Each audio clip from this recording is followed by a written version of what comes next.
ಮೂರ್ತಿನ ಯಾರೇ ಮಾಡಿದ್ರು ಮೆಚ್ಕೊಳ್ಳೇಬೇಕು. ಅವನ ಕೈಯಲ್ಲಿ ಜಾದೂನೇ ಇದೆ. ಇದನ್ನ ನೋಡ್ತಾ ಇದ್ರೆ ಈ ಗೊಂಬೆಗೆ ಇನ್ನೇನು ಜೀವ ಬಂದ್ಬಿಡುತ್ತೆ ಅನಿಸ್ತಾ ಇದೆ.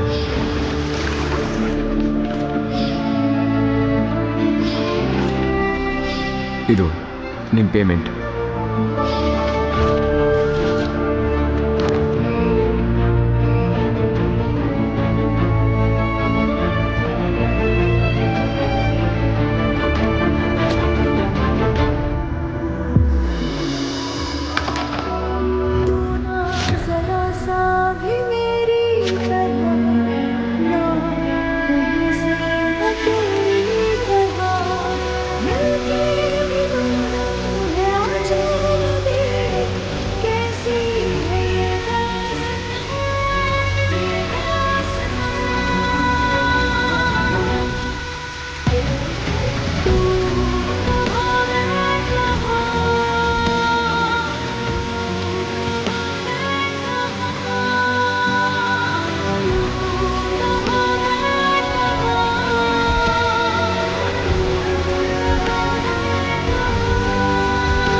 ಇವತ್ತು ನೀನು ನನ್ನನ್ನು ನಂಬಿ ಸಹಾಯ ಮಾಡಿದ್ದಕ್ಕೆ ತುಂಬಾನೇ ಥ್ಯಾಂಕ್ ಯು.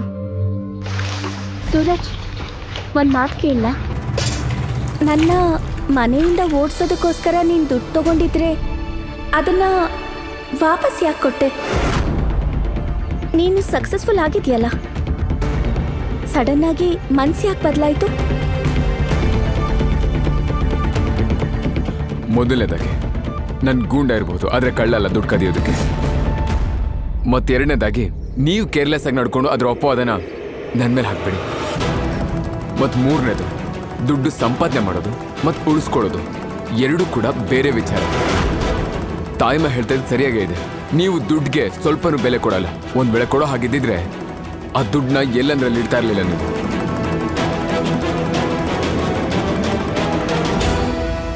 ಇವನು ದುಡ್ಡು ತೆಗ್ದಿಲ್ಲ ಅಂತಂದ್ಮೇಲೆ ಇನ್ಯಾರು ತೆಗ್ದಿದ್ರು?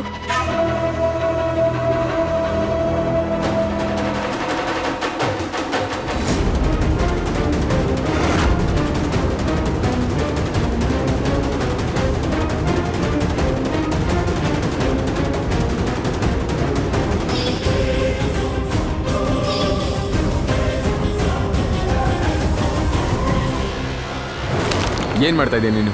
ನಿನ್ನ ಮನೇಲಿ ನೀನೇ ಕಳ್ತನ ಮಾಡೋದು ಕಲಿತಾ ಇದ್ಯಾ? ಇದೇನಾ ನೀನು ಕಲ್ತಿರೋ ಸಂಸ್ಕಾರ? ಸಾರಿ ಸೂರಜಣ್ಣ, ಅದು ನನಗೆ ಹೊಸ ಬಟ್ಟೆ ತಗೊಳಕ್ ದುಡ್ಡು ಬೇಕಿತ್ತು, ಅದಕ್ಕೆ ನಾನು ದುಡ್ಡು ತಗೊಂಡ್ಬಿಟ್ಟೆ. ಅಲ್ಲ, ನಿಮ್ಗೇನನ್ಸುತ್ತೆ? ಇಶಾ ಅತ್ತಿಗೆ ಅಮ್ಮಂಗೆ ದುಡ್ಡು ಕೊಟ್ಮೇಲೂ ಅಮ್ಮ ಅವ್ರನ್ನ ಇಲ್ಲೇ ಇರಕ್ ಬಿಡ್ತಾರೆ ಅನ್ಕೊಂಡಿದ್ದೀರಾ? ಇಲ್ಲ ತಾನೆ? ಮತ್ತೆ ನಿಮ್ಗೂ ಅವಳು ಈ ಮನೆಯಿಂದ ಆಚೆ ಹೋಗೋದ್ ಬೇಕಲ್ವಾ? ಏನ್ ಪ್ರಾಬ್ಲಮ್ ಇರೋದು ನಿನ್ನ ನಿಯತ್ತಲ್ಲಿ. ನೀನು ಇವತ್ತು ಮಾಡಿದ ಈ ಕೆಲಸನ ಇನ್ಯಾವತ್ತೂ ಮಾಡಕ್ ಹೋಗ್ಬೇಡ. ಹೌದು, ನಾನು ಈಶಾ ಅವ್ರನ್ನ ಈ ಮನೆಯಿಂದ ಕಳಿಸ್ಬೇಕು ಅಂತ ಇದ್ದೀನಿ, ಆದರೆ ಅದು ಬೇರೆ ವಿಷಯ. ಅರ್ಥ ಆಯ್ತಾ? ಮತ್ ನಾನು ಮತ್ತೆ ದುಡ್ಡು ತೊಗೊಂಬಂದಿದ್ದು ನಿನ್ನ ಮನೆಯಿಂದ ಹೋಗದಿರೋ ತಡೆಯೋದಕ್ಕಲ್ಲ. ನಾನು ನೆನ್ನೆ ಕೂಡ ನಿನ್ನ ಮನೆಯಿಂದ ಆಚೆ ಕಳಿಸ್ಬೇಕು ಅಂತ ಇದ್ದೆ, ಇವತ್ತು ಹಾಗೆ ಅನ್ಕೊಂಡಿದ್ದೀನಿ. ಮತ್ತೆ ನೀವು ಇಲ್ಲಿಂದ ಹೋಗೋದನ್ನ ಯಾರೂ ತಡೆಯೋಕ್ಕಾಗಲ್ಲ. ನೀವು ಹೋಗಲೇಬೇಕು.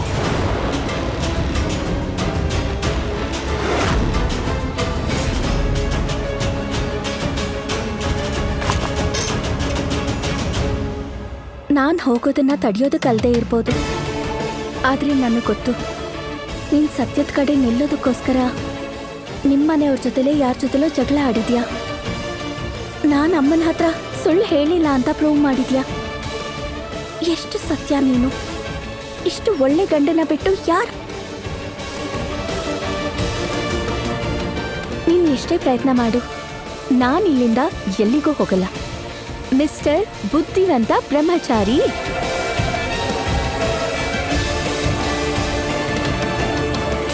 ಗುರು ಬ್ರಹ್ಮ ಗುರು ವಿಷ್ಣು ಗುರುದೇವೋ ಮಹೇಶ್ವರ ಗುರು ಸಾಕ್ಷಾತ್ ಪರಬ್ರಹ್ಮ ತಸ್ಮೈ ಶ್ರೀ ಗುರುವೇ ನಮಃ.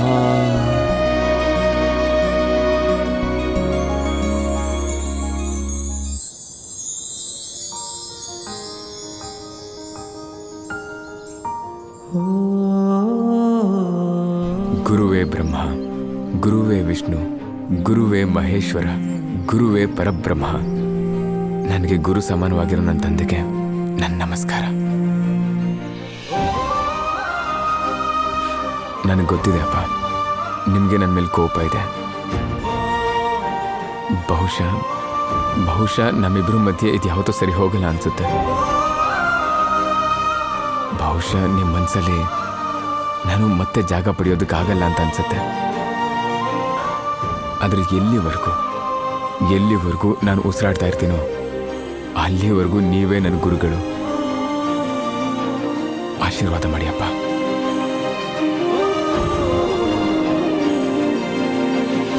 ವಾಹ್, ಎಷ್ಟು ಚೆನ್ನಾಗಿದೆ ಅಲ್ವಾ? ಗುರುಪೂರ್ಣಿಮೆ ಅಂತೂ ಪ್ರತಿ ವರ್ಷ ಬಂತು, ಆದ್ರೆ ಈ ತರ ಗುರುಪೂರ್ಣಿಮೆ ನಾನು ಎಲ್ಲೂ ನೋಡಿಲ್ಲ. ಇಡೀ ಕುಟುಂಬದವ್ರು ಸೇರಿ ಪೂಜೆ ಮಾಡೋದು. ಹಂಗ್ ನೋಡೋಕೋದ್ರೆ ಎಷ್ಟೊಂದು ವಿಷಯಗಳನ್ನ ಮೊದಲನೇ ಸಲ ಮಾಡ್ತಿದೀವಿ. ನೀವ್ ಈ ಮನೆಗ್ ಬಂದಾಗಿಂದ ಒಂದಲ್ಲ ಒಂದ್ ತಮಾಷೆ ನಡೀತಿದೆ.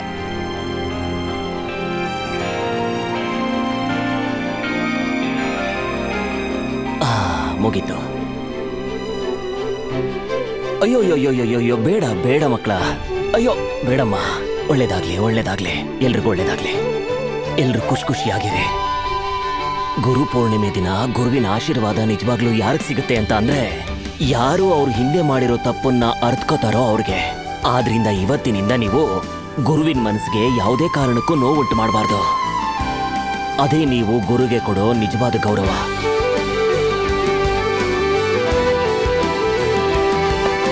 ಅರೆ ಅಯ್ಯೋ ಮಗಳೇ, ನೀನು ಬಾರಮ್ಮ. ನನ್ನಿಂದ ಒಂದು ತಪ್ಪಾಗ್ಬಿಟ್ಟಿದೆ ಅಪ್ಪ. ನಾನು ನಿಮ್ಗೆ ಹೇಳೇ ಇಲ್ಲ ನಾನು ಗುಲಾಬ್ ಬಂಗ್ಳೂರ್ ಕೆಲಸ ಮಾಡ್ತೀನಿ ಅಂತ. ಈ ವಿಷಯ ನಿಮ್ಗೆ ಯಾವಾಗ ಗೊತ್ತಾಗುತ್ತೋ ಅವತ್ತು ನಿಮಗೆ ನನ್ನ ಮೇಲೆ ತುಂಬ ಬೇಜಾರಾಗುತ್ತೆ.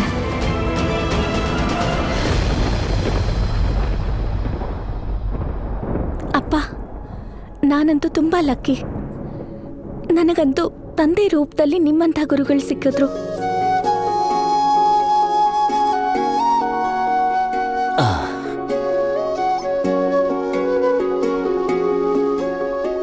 ತಗೊಳ್ಳಮ್ಮ ಇದನ್ನ, ನೀನು ತಗೋ.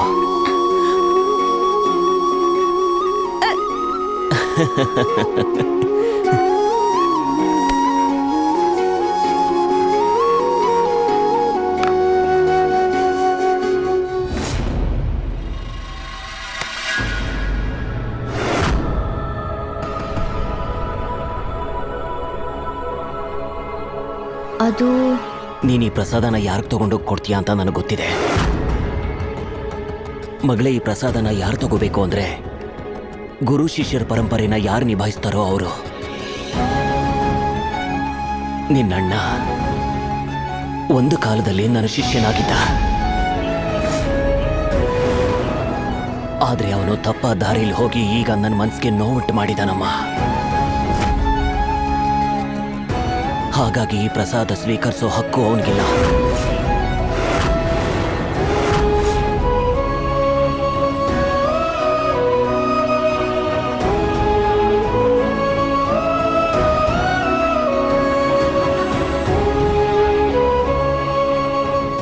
ಅಪ್ಪ ಮತ್ತೆ ಸೂರಜ್ ಮಧ್ಯದಲ್ಲಿ ಅಂಥದ್ದು ಏನಾಗಿದೆ? ಅವರಿಬ್ಬರ ಮಧ್ಯ ಇಷ್ಟೊಂದು ದೂರ ಬಂದ್ಬಿಟ್ಟಿದೆ.